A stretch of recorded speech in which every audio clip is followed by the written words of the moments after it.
What's going on, ladies and gentlemen? It's your man fire himself, Halfpint, once again, and today we're going to be discussing more rumors about the Mass Effect Trilogy Remaster coming very soon. But before we get into today's topic, be sure to subscribe down below if you haven't already, as we'll be discussing more information regarding Mass Effect and some other video game topics of interest. So help me out, boost my ego by inflating that number. I appreciate it very much. And hit the notification bell if you want to see live streams in the future. Now, with that being said, let's get into today's information. So, Jeff Grubb, as we discussed from last week's Mass Effect video, be sure to check that out if you haven't already. He is once again at it, releasing more information, a very credible insider when it comes to the gaming industry. Some people were asking, why trust Jeff Grubb in the first place when it comes to this sort of stuff? Well, any game journalist that puts their full name on the line when it comes to a rumor at all are heavily staking their entire reputation as any form of journalist, whether it's their current job or being hireable in the future. Because if this rumor is entirely false, they would get fired, and I don't think many other companies would hire them in the future. So to really say that this guy is making this rumor up is going out on a huge limb. And on top of that, Jeff Grubb actually has released insider information on games in the past, and it has been correct. So this isn't his first rodeo doing this sort of thing. There's a lot of credibility when it comes to specifically Jeff Grubb over some other people who might claim they have information, especially random people on Reddit, as we have seen in the past. Jeff Grubb recently was on a Xbox podcast on the Gamer Beats website, and he was discussing how there's a new name for the Mass Effect Remaster. It's going to be called the Mass Effect Legendary Collection, which I honestly think is a pretty appropriate name when it comes to the remaster, or just adding all the games together. Actually, that does segue into my next problem.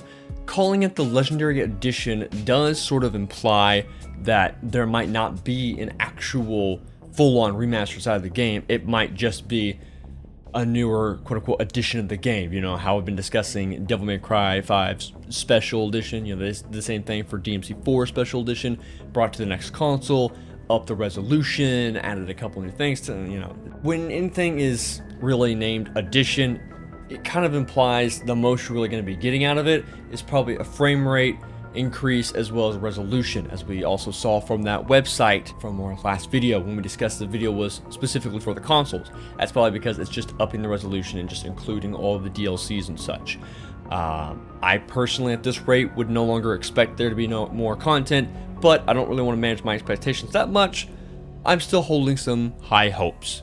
Prepare for the worst, hope for the best. Now, with that being said, that does add some contradictory points to the video I did make last week. We discussed how the retailer site had a listing for the Xbox One, PS4, and the Switch version of the remaster. However, the Switch version was going to be listed for $50 instead of $60. An odd choice, as that does not happen very often at all. And on top of that, usually that would imply it just has less, maybe it's not the same when it comes to the remastered quality, which is why it's cheaper. But again, that just doesn't happen. On top of that, Jeff Grubb came out on that podcast and discussed how this Legendary Collection won't actually be coming out on the Switch. Now, whether that's anytime soon or if that's really ever, this does contradict with the retailer site. Now, there's a couple possibilities here. Either A, the website was entirely false when it came to this, which in my opinion is very unlikely, as retailers actually do this very often. Walmart did this for a huge Bethesda leak before E3 occurred. That's how we got Rage 2 information for the first time. Or B, there is going to be a Switch version in the future, specifically, and that's why they all accidentally got listed at one time. Websites, man, they're a wonky thing to work with, so it's understandable if they accidentally release this information. And again, that's probably why the Switch version is slated for $50. It's possible they want to release that in the future when the game is no longer a new release, and so they're going to release it for $50 onto the Switch when it's nice and optimized.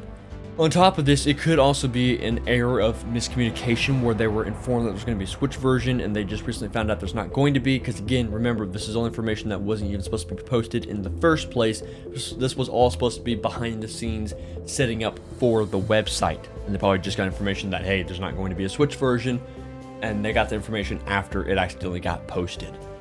Again, websites, they're a complicated thing to work with for anyone who's been in web design before. You know what I'm talking about. Now, whether you choose to believe either of these options when it comes to Jeff Grubb or the retailer site, as of late we have gotten a lot more pre-orders to open up for the new replica of the Normandy that's officially releasing very soon, or the art book of the Mass Effect Trilogy, which will be releasing in February of next year. Considering that we have both of these things coming as of late, it kind of implies that there's more Mass Effect coming in the future, and EA is once again playing with the idea of Mass Effect. So it's very likely that there is something coming regardless. And on top of that, EA's calling reports did say that they had more content to announce and something in October, which is very likely to be that Mass Effect Remaster. Knowing that they're discussing that something is to be announced in October, and Jeff Grubb has said numerous times that the Mass Effect Remaster is supposed to be announced and released in the same month. October is looking to be very likely when we're going to begin the release date of this Mass Effect Remaster. With that being said, I'm actually going to be making a video coming very soon of what to expect, or at least things we want to see in the Mass Effect Remaster. So down below, be sure to let me know what you guys want to see, and I'll try to see how many comments I can get inside of that video. If you made it this far into the video, be sure to leave a hashtag finish, or at least subscribe if you haven't done so already. Hit the notification bell so you can see all my latest streams, as not all of them gets posted. Thank you all for watching a long time, but not a hard time, and I'll see you guys next time.